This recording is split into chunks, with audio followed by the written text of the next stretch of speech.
Hola, profe Inés. Mi nombre es Génesis Caballero, soy estudiante del sexto trimestre de la sección T3 de la carrera de Psicología.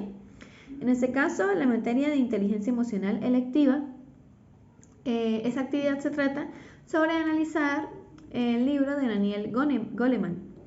Antes de iniciar con el análisis me gustaría aportar que me gustó mucho el libro, pues siento que el autor expresa lo que quiere decir de la manera más didáctica posible, con muchos ejemplos, con mucha historia, con muchas maneras de explicarlo y que realmente es muy comprensible lo que él quiere expresar. Bien, la primera acotación que voy a hacer es sobre esta parte del libro en la que el autor aclara que el coeficiente intelectual no es lo que más se necesita para poder alcanzar el éxito en la vida.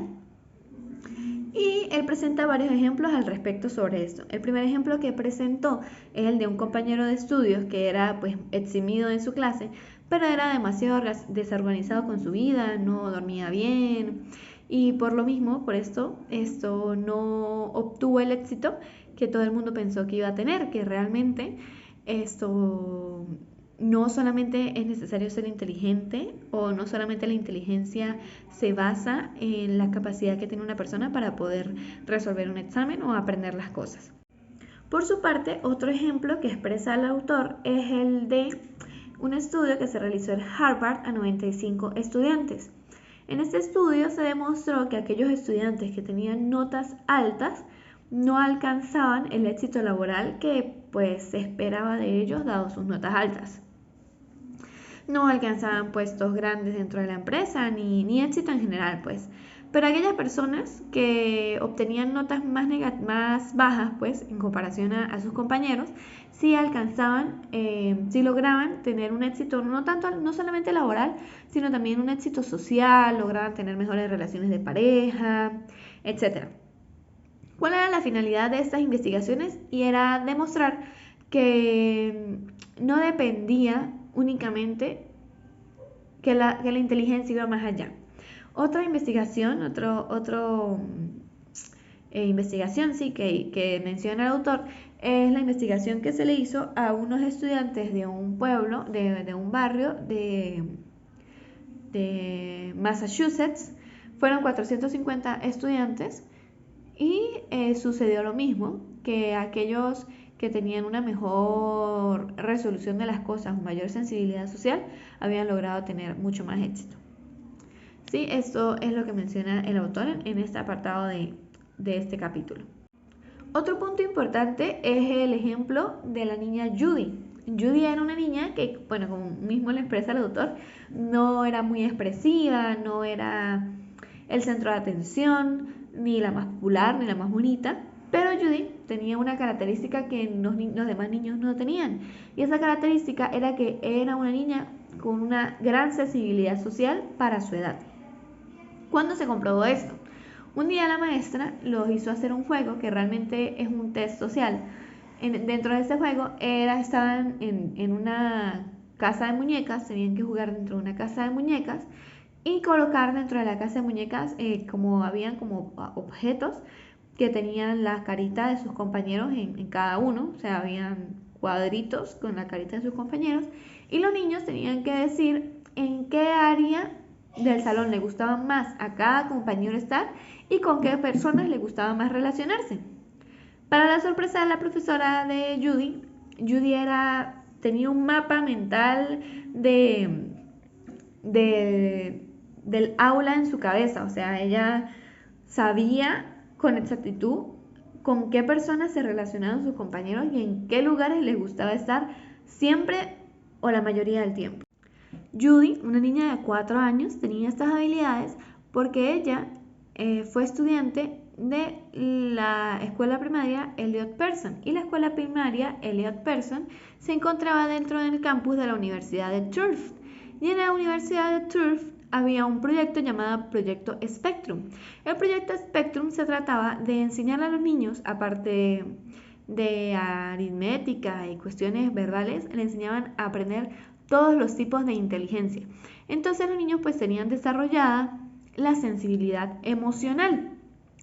El creador de este proyecto inspirador se llama Howard Gardner. Howard Gardner consideraba que era más importante enseñar a los niños a explotar sus habilidades y a poder relacionarse, a aprender cómo relacionarse, a saber identificar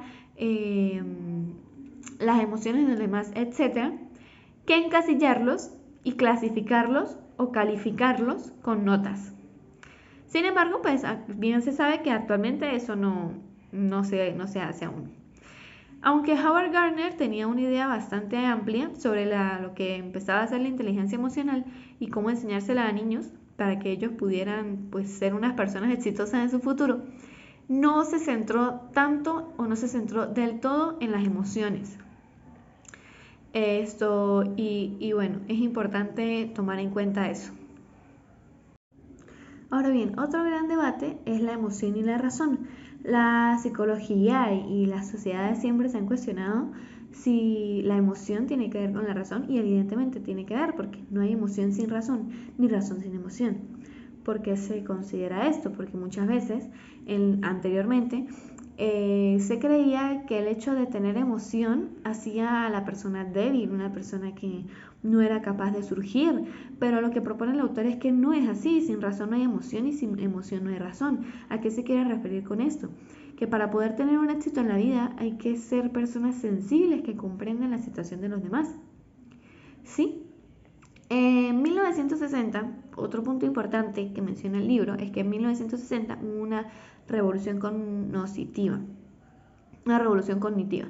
¿Por qué? Porque la psicología empezó a averiguar cómo es que el cerebro almacena la información.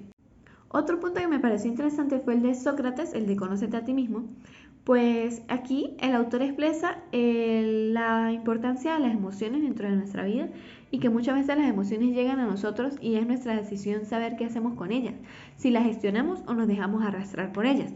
En un capítulo más avanzado luego de eso, también esto menciona este punto, que muchas veces creemos que las emociones no las podemos reconocer o que las logramos reconocer todas, pero resulta que muchas veces no somos capaces de reconocerlas y actuamos simplemente sin darnos cuenta, y luego de haber actuado es que nos damos cuenta de nuestros actos y queremos repararlo.